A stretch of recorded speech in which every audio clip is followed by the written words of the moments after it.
when you're working for Navy, okay, what was the difference in the way you were thinking as compared to when you're doing a corporate job? So if you can give some idea about that. Navy is very close to my heart, right? I've been there for 10 years, and given an opportunity to do more, I will definitely be there. But things are as they are. You can't compare military and you can't compare corporate. It's a different life altogether. It's not a career. When you had 1 year left as a tenure in the Mhm. forces, and you were planning to, you did the PMP and you immediately started applying, is it? Not exactly. So, you just need not, you just cannot be restricted to one certification.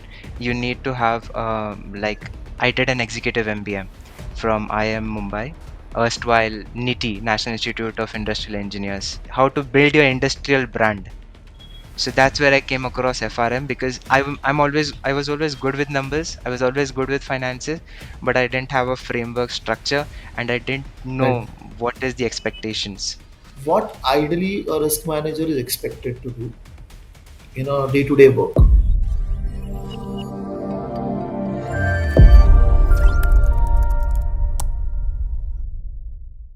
Hello guys, hi, this is Ganesh Nayak. I help finance professionals and students to excel in their career and become a better version. And I also help students preparing for competitive exams in finance like CFA, FRM, and SCR. And as a part of this series that we are doing right now for helping students to understand different roles, different career opportunities within finance, we started out with podcast. And one such podcast which I'm doing today right now with Ricky Pereira, and Ricky is going to guide us about his journey into the corporate side, what he's doing right now, and the area that he's currently working into, how new people or new entrants can join in, what skill set they can learn from. So, first of all, Ricky, thank you very much for taking out time and talking to us. And for the audience, if you can give a brief about yourself, okay, your journey, and what are you doing right Sure. Hi Ganesh. Firstly, thank you for having me and giving me this chance to tell about my career journey. So, hi everyone. This is Lieutenant Commander Ricky Pereira. I have retired from Indian Navy after 10 years of serving a short service commission. Immediately after retirement, I joined the risk program management team based in Bangalore, and I'm currently in the data domain side of it. Now, to give everyone a perspective, like how does a guy from the Indian Navy or the forces generally transfer into such a domain? Well, it's not a one-to-one match. Generally, it is key. You need to be aware that you have always some set of transferable skill sets. So when I was moving from the Indian Navy, as a lieutenant commander, you have a lot of responsibilities on your shoulder. So, yes, you are dedicated, you're disciplined, plus you have the knowledge of how the organization works. But in terms of corporate culture, you're good in HR, you're good in policies and process management, you're good in team building. All these things are transferable. So during my journey, I saw these as the core skill sets, the hard skills that I have that can be transferred. And then I realized what is the trend in the market. At that point of time, the trend in the market was project management, risk, and analytics. So I realized that being in the forces, I cannot have any analytics side to my portfolio. What now? Right. other side could I have? I dwelled in the form of project management. Then I saw, Hmm. okay, project management is a booming career. What do I need to do in order to build a career in project management? So many things came. I saw the golden certification, that was the PMP. So I started preparing for it in the last year of my career in the Navy. I cleared my PMP in around 3 months of time because you need to Wow. be dedicated. And honestly telling, all this is not possible if you don't have a strong support, especially if you have a family that you're taking care of. So Right. you require your family support, and that's one of the key pillars in my life. Even through the current journey of FRM that I'm doing, my family has been my backbone and support. So yes, without them, this would not have been possible. So they supported me throughout my journey. I cleared my PMP, and I applied at a lot of different companies. Hmm. In those particular skills, I came across risk. So, what skills do I require in order to be a good risk manager? To be honest, you first need to understand that there are wide varieties in the space of risk, and Okay, okay. those So sorry. varieties I think we'll cover as follow-up conversation. Yes, yes. Yes. So I want to talk about in a chronological order. So when you had 1 year left as a tenure in the Mhm. forces, and you were planning to you did the PMP and you immediately started applying. Is it? Not exactly. So, you just need not, you just cannot be restricted to one certification. You need to have, like, I did an executive MBA from IIM Mumbai, erstwhile NITI, National Institute of Industrial Engineers. So I did that because I needed to have the base from where I can jump, placements and all those things, because I wasn't very aware of how people look for companies and jobs, because I haven't searched Right. for a job in the past 10 years. So I did Right. my MBA from IIM Mumbai, and that provided me the opportunity of how to search for jobs and how to apply for interviews. Okay. So this MBA was done by you. I mean, in the sense that does Indian Navy also help you to Yes. transition to the new area, and they help you in getting into these MBA colleges and all? Yes. So I cannot dwell more into the aspect of how the Navy helps, but yes, they Mhm. do help. And they do help to a certain extent, and you need to be in that criteria. So everything in the government develops around the criteria. You match those criteria, Okay. there are some courses available, you apply for them, basis the availability, you get allocated for it. So Okay. And yes, then I you applied it through the government. okay. And then once the tenure got over, your MBA started. Am I correct? No, it's in the last 6 months of my tenure my MBA started. Okay. Okay. So okay. So what I understood is that once the tenure also got over, you were still studying. You were still completing your MBA, right? Yes. So let me make it this one. I retired on June 2022, right? Okay. Uh, So you have that criteria wherein 1 year before retirement and 1 year after retirement, you can do a sponsored MBA. Now, it is not fully sponsored, it is partially sponsored. So you get 6 months. Like for me, I started in the month of October and I finished my MBA in the month of March. So Okay. it's an executive defense MBA. Okay. Okay. Great. And then immediately after that, you were looking out for roles, or was Yes. it to the placement process that was available? So, as you're aware, 2022 was not a very good terms Mm. in the market. Many of the jobs companies were not hiring because of the slowed down economic progress in US, and people were starting to remove all consultants and all Oh, those things. So jobs were right. not readily available in the market, and thus companies were not coming to campuses to do the placements.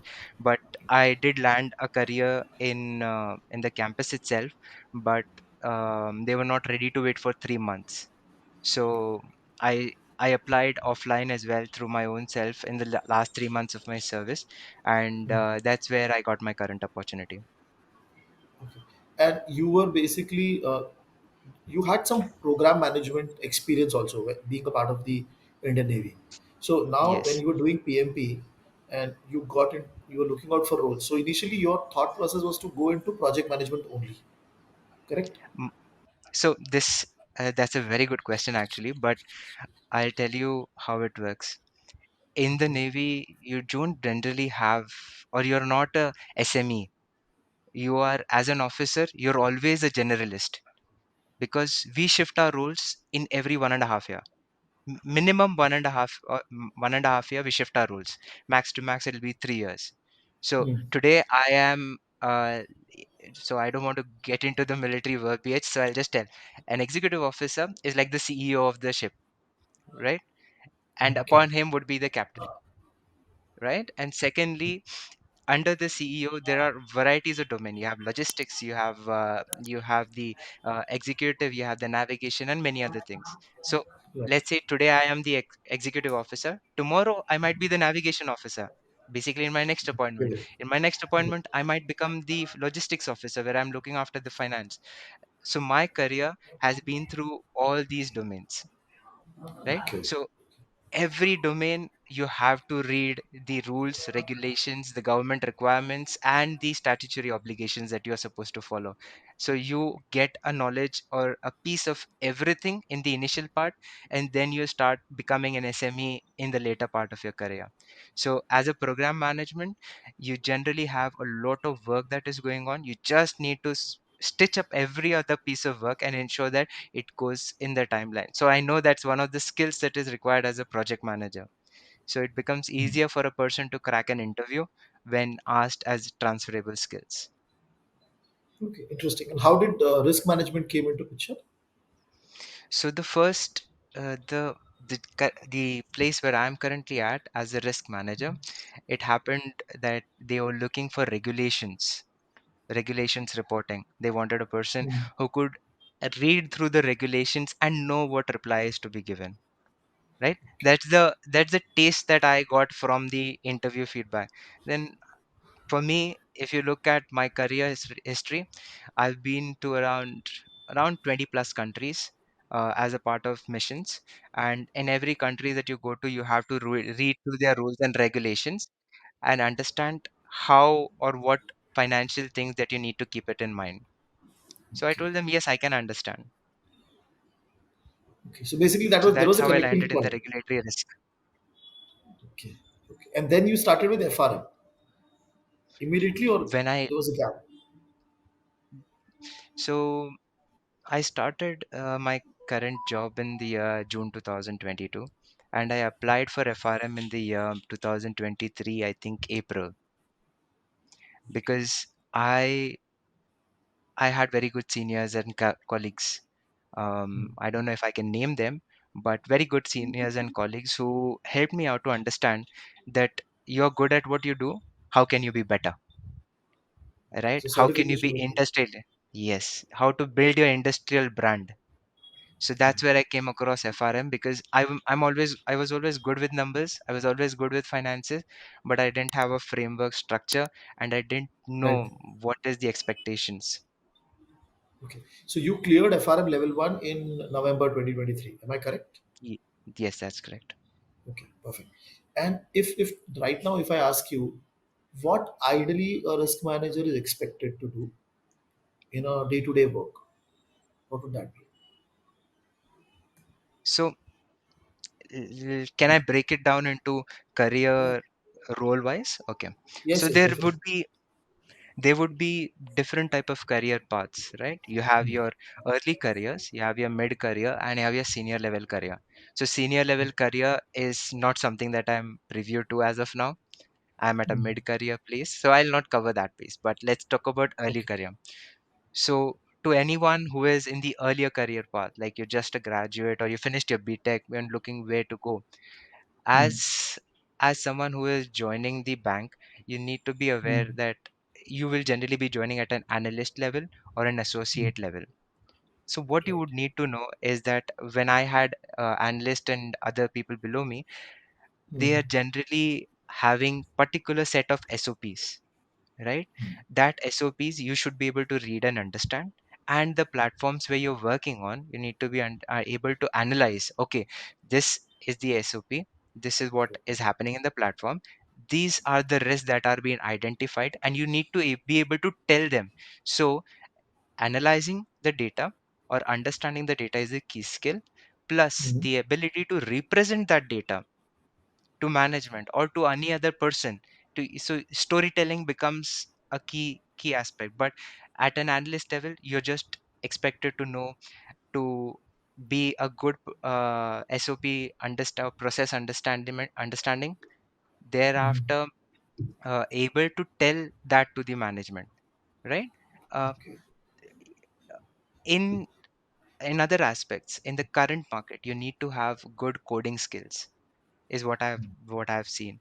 You need to be able to pull data, extract, transform, and load the data in the platforms that are there. Right. That's the basic requirements from an entry level guy. I- If you are joining immediately after your degrees, people will train you for it. But if you're joining, let's say, a year or two or three later, they would expect you to have at least the flavor of it, basic Right. or intermediate level understanding. is the basic thing. Now, in risk, you can join as a risk analyst, as a compliance analyst, or as an insurance underwriter. Three different portfolios that I have seen, at least in my current role. And Okay. all of them just requires you to understand what the organization wants you to do. Then Basically, at basic my execution. basic execution, right? Nothing too much. Plus, if you do process improvements in your own, once you become 6 months into the career, if you're able to do process improvements, that's a value added, because any process improvement is always welcome because you save money for the organization. So Yes. smaller process improvement, let's say you are able to save 1 hour of daily Hmm. work by doing an Right. automation. That one Right. hour in 365 days, if you consider 228 trading days, you'll have 228 hours of save. So that is a good save for the bank in its entirety. So you need to be able to do process improvement. So any questions on this, or No, this is very wonderful. I mean, and if suppose somebody wants to move from the early stage career and want hmm, to move to say an AVP level or VP level in risk, so what is your thought process that these are the skill set that you'll have to show, or this is how you have to change your way of working? um, I think moving up to mid or senior level positions is first you need to have a good network, right? Openings generally come and go without hitting the market. Hmm. Like teams dissolve, new teams are created, and new positions have come up. But it is generally people who are known into the market. They generally back those positions even before it comes anywhere. So you need Right. to have a good network. How do you create a good network? Is firstly, if there are conferences, if there are meetings, organization, connect with people so that people Right. know that you exist, right? And you are Wow. a prime candidate for them. But um, even if you are a prime candidate, you will always notice that there are key skills that people look for. So let's say I'm not going to talk about myself, but let's say you are a manager, right? And Hmm. you want to become an AVP. So how Hmm. do you determine you're ready for that role? So I would suggest, and this is what I do, is 1 year before you want to move into that role, you open up, let's say, 10 odd resumes or 10 odd JDs for that role, and you see what is the key skills they're asking for. Generally it would be technical understanding, it would be Jira, Confluence, SharePoint, and Microsoft Office, and all those things. But all this is a skill that everyone will have because that's the day-to-day work. You see Right. or preferred qualifications, right? In that you will have things like FRM, CFA, MBA. So then you notice, okay, what can I achieve in these skills in next 1 year? So Okay. let's say if 1 year is not good enough for an FRM, I would honestly think it is 1.5 to 2 years to clear an FRM. But you say FRM, then you start applying for it, right? You start Right. applying and you're putting up those things. And then you notice, okay, in this resume, in this job description, these are the things that they require. How can I align it with my current business and put it across? Hmm. And you start connecting with those people, right? Because a new job description on any other platform has happened because of two reasons. One, either the team is growing, or two, either the person in the current role has left. Right. So in any of those cases, the person whom you try to establish a connect with, he will be into that role at least for the next 1 or 2 years. So that would be a gateway for you. So you need to have a good network. You need to have a good understanding of what the qualifications are expected in that particular role and how you can meet them. And last but not the least is you should be able in your own organization to know Hmm. what people in the same role are doing. So once you're connected externally, internally try to find those people who are into that role to get a flavor of what they are doing. Because let's say you get into an AVP interview with a VP. If you know what an AVP at the same role does in your organization, at least let's say on a daily basis, half an hour, 1 hour, you go and see what he's working on, do a job shadowing, you can easily communicate with the VP that I understand this is what they're doing and this is what I can also do. So again, translating Wonderful. Wonderful. would be the thing. This especially the external part that you mentioned, I think so what a lot of people right now on LinkedIn also they're doing, They're reaching out to people when they need a job, correct? And like the point that you mentioned, that okay, if I'm planning to get a job in 1 year, I should reach out now to understand what is the skill set that is required in that job, and I can prepare myself. So that Correct. one thing is very interesting, and I think so a lot of people who would be watching this interview can focus on that rather than just uh, trying to find a job when it is actually needed. You prepare for the job, correct? And Correct. uh, if I want to ask you from the perspective of risk manager, okay, what is your stake on what is your points related to stakeholder management, which is there generally in big companies? So, um, in my current role, you have a lot of variety of stakeholder. Like at least in the project management role, you will have around at a minimum 10 stakeholders for any given task, right? Hmm. So, communicating what your project to the stakeholder is has to be done on many forte. But let's go one by one. First, if you have stakeholders, you need to understand in the first instance what frequency of communicating it and what information you're passing down. Once you pass down a particular information, you'll have certain set of stakeholders who will generally come back with a lot of questions, right? And this is that you generally notice. So Hmm. if you know that that guy is going to ask a lot of questions and those questions are something that you definitely won't be able to answer, so what I would suggest that you do is before you send out the formal communication, you send out a draft communication to him that, buddy, this is what I'm sending out. You have any questions or any feedbacks? So you incorporate those feedbacks. That is the first set of people whom you can identify. The second set of people are the people who will not read your mail even if you send them a draft or if you send them a communication. But when you go into a forum, that's when they start asking those questions. Like as as a good as a good person, you would always like to be prepared for googlies and boomerangs, right? So whatever you plan to present to a stakeholder, you need to be aware or think in your mind. Uh, you Hmm. know, think What in questions can? what question can come, especially always prepare for 5 W's and 1 H if you're going with a financial statement or with some data. If people are aware of 5 W's and 1 H, it is who, what, when, why, where, and how.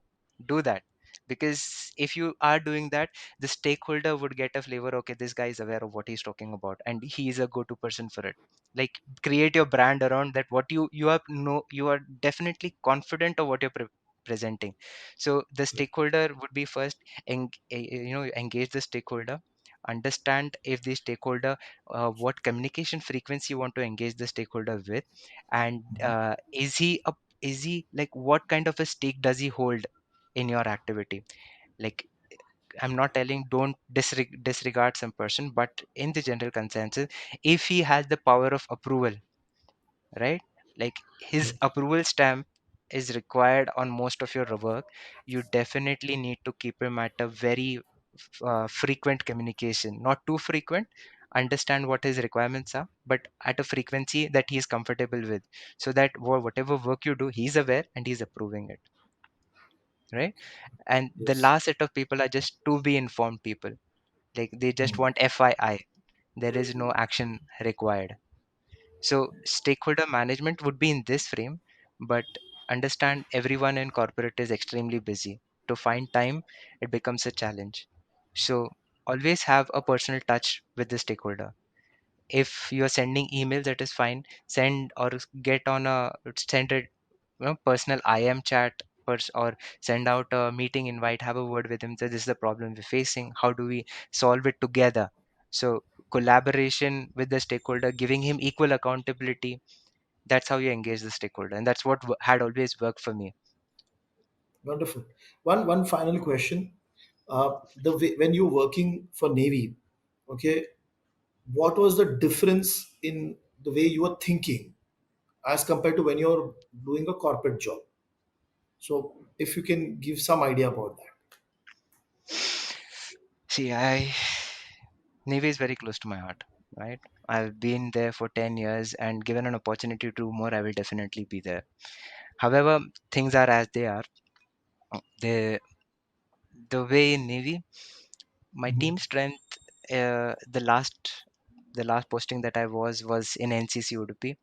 the amount of cadets that I had was around 2,300 plus, and I Wow. used to have fun with them, right? Take them for camps and all those things.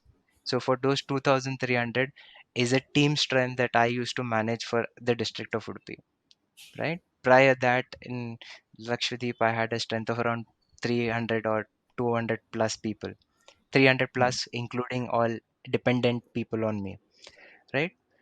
That kind of uh, that kind of responsibility on your shoulder, it was something that I was carrying since I was 23 or 24, right?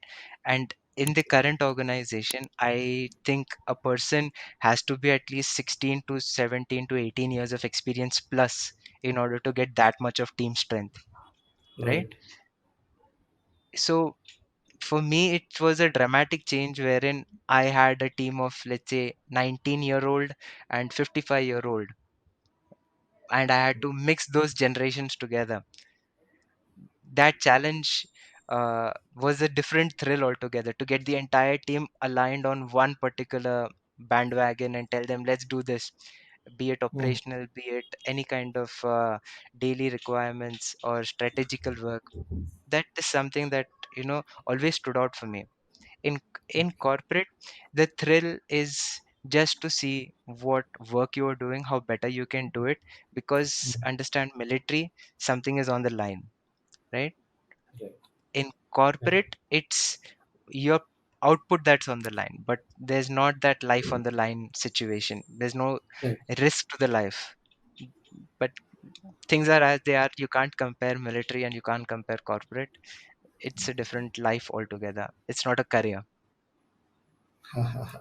Right. Perfect. Perfect.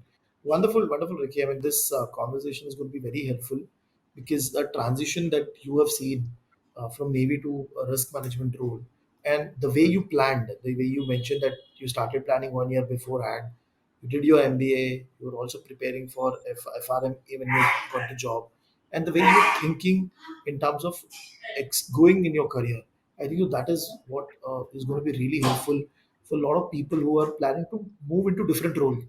Okay, they want Mm, to they want to do a transition. So I have a lot of people who are into public sector bank right now, and they want to move to risk management. They want to move to corporate finance role. So your journey would help them to identify that yes, I can also do that transition.